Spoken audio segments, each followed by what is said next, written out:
I wanted to talk about how medieval Europe reacted to Islam, because after the Crusades, the interest in Islam, as well as the material culture, increased. And there's a very interesting author by the name of W. Montgomery Watt, who taught at the University of Edinburgh. And he wrote a book called The Influence of Islam on Medieval Europe. And what he does is he talks about 4 different themes that he found that kept coming up over and over again in terms of the attitude towards Islam that developed during the Crusades and afterwards. And again, Islam they came up to the conclusion that it's a religion quite inferior to Christianity, of course. And then, on the other hand, they saw it as a high material culture, very sophisticated. But I'm going to go through the negative. There is actually 4 themes that you can, in some ways, still see this sneaking in today in terms of the attitude towards Islam. But here, we're going to look at the different 4 negative themes that came up and cast Islam in a negative light. And the first one is that Islam is a falsehood, and it's a deliberate twisting of the truth. St. Thomas Aquinas, whom I've talked about, who wrote Summa Theologica, he was a Catholic theologian and writer. He was actually a little bit more liberal towards Islam and said there are some truths to what they're saying about God and about religion and about faith, but it's intermingled with some lies and some falsehoods. But there was another more conservative writer that had a quote that's kind of interesting, because it shows you how they thought that Muhammad had written the Quran, that it wasn't revealed voice of God, it was actually written by Muhammad. Because he's talking about the Quran, and this medieval writer says, notice throughout the whole book that with marvelous cunning, when Muhammad is going to say something ungodly or recalls having said something ungodly, he soon puts in something about fasting, prayer, or praising God. So he's talking about this sort of juxtaposition of falsehood and ungodliness, and then slipping in a very cunning manner something that sounds religious. But again, there's the assumption that Muhammad wrote the Quran. And of course, by comparison, Christianity was considered the religion of truth, because when you're doing these 4 themes, you can assume that Christianity is the opposite of whatever they're saying. Okay. The second one is that Islam is a religion of violence and the sword. And it's kind of interesting because the people at that time wrote about these mass conversions, these forced conversions to Islam by the sword, but they kind of forgot the fact that much of Europe converted to Christianity because of Charlemagne's army and the swords of Charlemagne's army. So they're saying, it's a religion of the sword. The primary point that they brought up was that the Muslims fought in the Crusades, and that made them a violent group of people. So that's the proof in the pudding, is that they're extremely violent people because they fought in the Crusades. And of course, Christians didn't. Somehow they kind of forgot and kind of went over that one. So of course, insinuation being that Christianity is a religion of peace, Islam is a religion of the sword. Now the third one that is going to actually affect artwork in the end is Islam is a religion of self-indulgence, particularly in sexual terms. And one of the things that comes up in the Quran, of course, is they see the issue of polygamy, and they start reading things about something called a harem. And so the European imagination sort of kicks off into this, what's going on sexually over there behind closed doors. And some scholars of Islam, scholars, I'll put that in quotes, scholars of Islam at that time wrote that there are unnatural and bestial forms of intercourse between husbands and wives that are encouraged and much practiced by those people. And somebody else wrote that homosexuality is actually sanctioned in the Quran. This sort of obsession, this European obsession, with what they imagine as this rampant sexuality in the Middle East, is going to really enter into 17th, 18th, 19th, 20th century even, Orientalism. So we'll look at some paintings where this is reflected in this sort of hypersexuality that they're imagining is going on in the harems behind closed doors. Another thing that's kind of interesting, of course, Europeans at that time saw sex as it had one reason, to procreate, and it was not something to be enjoyed. It was something to procreate, and that's about it. And so this idea of this sexuality, again, sort of became fantasized a lot by them. The Islamic art of gracious living, and by that I mean the material culture, the porcelains, the silk, the jewels, the fabrics, the textiles, the houses, the tiles on their walls. All this stuff on one hand was criticized as well because the Europeans were saying that this is self-indulgence and it's not a simple living. And of course, Renaissance Europe is going to go after this stuff with a vengeance, so they're going to criticize it during the medieval era and then go after it with a vengeance during the Renaissance era in terms of trade items. And then the fourth one is that Muhammad is an agent of Satan. That came up a lot in the writings during the medieval era. And one of the reasons for this is they saw him as a false prophet. Do you remember the name of the Quran when it was finally translated into Latin by Robert of Ketton? Muhammad the pseudo-prophet. Yeah, Muhammad the pseudo-prophet. They didn't call it the Quran. They called it a book called Muhammad the pseudo-prophet. So he was considered a prophet of falsehood, really. And Dante, when he wrote his, when he finally wrote his book, The Divine Comedy, there's a place in hell that's reserved for people who sow discord, and Muhammad's put in there. So there's like the 7 rings of hell, and he's in the one that is for people who sow discord, because they saw him as somebody who is purposely trying to sort of bring anger and war and conflict to the world. So he was put into that hell for that reason.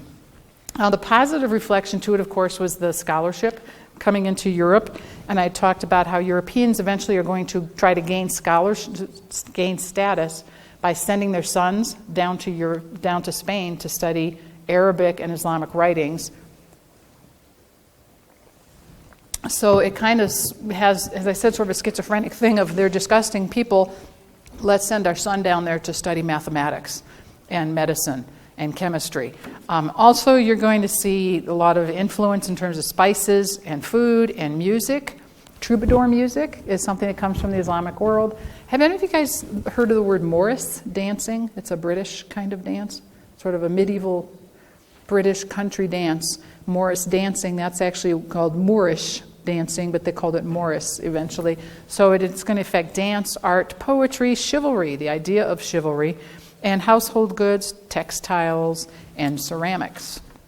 And speaking of textiles, etc., one of the things that Europe does at this point is they're going to start bringing Islamic influence into their artwork.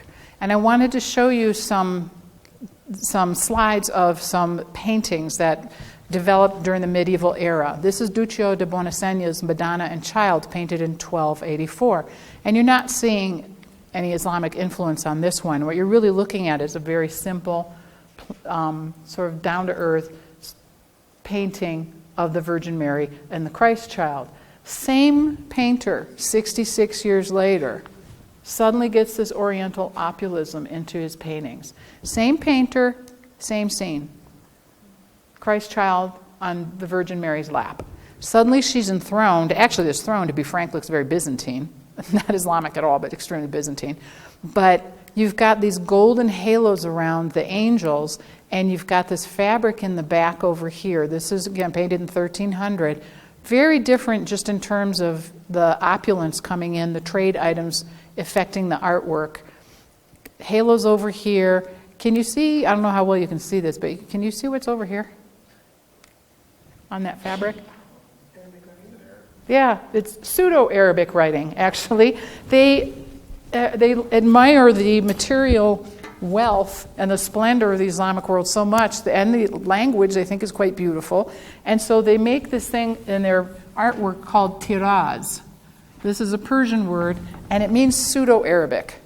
And the artists suddenly start doing this stuff that's supposedly, quote-unquote Arabic, and they don't realize what they're really doing with this. It's actually kind of ironic, the history of the tiraz, because the Islamic, it's used in the Islamic world, of course, for religious purposes. It's Quranic quotes, it's the Shahada, La ilaha illallah, Muhammadan Rasulullah, there is no God but God. It's the first of the 5 pillars, there is no God but God, and Muhammad is his prophet. Well, this sort of writing is used in the Middle East, and when the Crusaders went to the Middle East, they saw what they thought was really quite beautiful writing, and they actually thought it was Sanskrit. They said it's some sort of ancient writing from that part of the world, and they tried to figure out what it was, and they said, okay, we think this is Sanskrit writing. And so they started using it. They realized as well that this sort of Arabic writing was used for people that were very elite in the Middle East. It was mainly caliphs and the church and the political rulers who could use this kind of writing on their own fabrics, woven in gold. A lot of their fabrics had these words woven in gold and Quranic verses woven in gold. So they made a link between status, power, and elegance and the Arabic script, which, as I said, they didn't think was Arabic script. They thought it was Sanskrit. So what they started immediately through the 13th to the 16th century, you're going to see the development of tiraz showing up more and more in the artwork, particularly artwork that depicts the Holy Family and angels and saints. So let me see if there's anything else I wanted to mention here. Oh, yeah, I knew there was something. Cleveland Art Museum has the burial shroud of a 13th century bishop from Barcelona, and his burial shroud in which he was wrapped has, in Arabic, La ilaha illallah woven into it in gold thread. And so, but he didn't have the second half of the Shahada. Have you gone through the Shahada? Okay, the first half of it is there is no God but God, and he left out the second half, Muhammad Rasulullah, he left out. But his shroud looked very Islamic, very Arabic, and that's what he was buried in. So was the assumption that he knew that's what it said? Yeah, because assumption is that he knew what it was saying because the second half is missing. Yeah, definitely. By 1305, there's a painter, nobody quite knows who he was, but he was called the Master of the Stories of St. Francis. But this is a painting in 1305 called St. Francis Appears to Pope Gregory IX in a Dream, painted in 1305. And you've got Pope Gregory, it's kind of funny the way he's sort of supposedly sleeping, like this, which is kind of amusing. But he's in a tent, actually, and along the walls here, this fabric. He's in a room, sort of a room that's set up, and along the fabric here is tiraz again. So it's showing up often in sacred art as well. And some of the kings are not. You don't see the kings being depicted. You see primarily religious figures being depicted. And then by 1423, you really get the opulence of Asia and the Orient and the Middle East coming into the artwork. Very much so. This is Gentile de Fabriano's The Adoration of the Magi, painted in 1423. Big leap forward in terms of artwork. In terms of perspective, over here, people aren't flat figures so much anymore. There's shading to let you know that there's actually a bulky body. They had sort of flat figures before that. But look at the fabrics and the textiles. These things are coming in from Damascus, and they're showing up in artwork in Italy. And one of the things I'm going to talk about in a bit is the rise of Venice in particular coming in. But were you going to say something about this? I was just looking at the depiction of the child there, Jesus. Yeah. Blessing like that. He's reaching down and blessing them. Yeah, these are your three magi right here. The halos. Yeah, I wanted to talk about the halos in particular. I actually have a close-up because you caught it. The halos all have, the baby Jesus, Mary, Joseph, all have Pseudo-Arabic writing on their halos. Another thing to notice, and I'll show you, there's a little insignia over here, a little medallion right here. One of the problems that people came up with as they're trying to copy the fabrics and the material culture of the Islamic world and China and the Orient and India, they're coming in as well, is how do you take something that's linear, like the Arabic language, and put it on a round surface like a halo. And they solved it by looking at this. This is a plate from Damascus, Mamluk, Egypt. This is an Egyptian plate around the same time. And what the Muslims would do is they'd write a little bit, and then they'd do a medallion. And then they'd write a little bit, and they'd do a medallion. And that way they could do the writing in a sort of slight curve and make it a little bit easier. This is a brass and gold and silver plate. And bronze, It's a bronze plate that's got gold and silver inlaid into it. And so that's what you see right here. Because these plates are entering the European market. And people are really sort of impressed by them, like them a lot, and say, I want that plate. And the artists are saying, well, I'll use that to figure out what to do here. I wanted to point out this woman's scarf right here. Because another thing that developed was actually Latin writing, almost like a pseudo-Latin writing that looks like a mixture of Arabic and Latin. So and that was a very, very popular kind of fabric at the time for the women to use for scarves. And it's not quite tiraz, which is this over here, and it's not quite Latin writing either.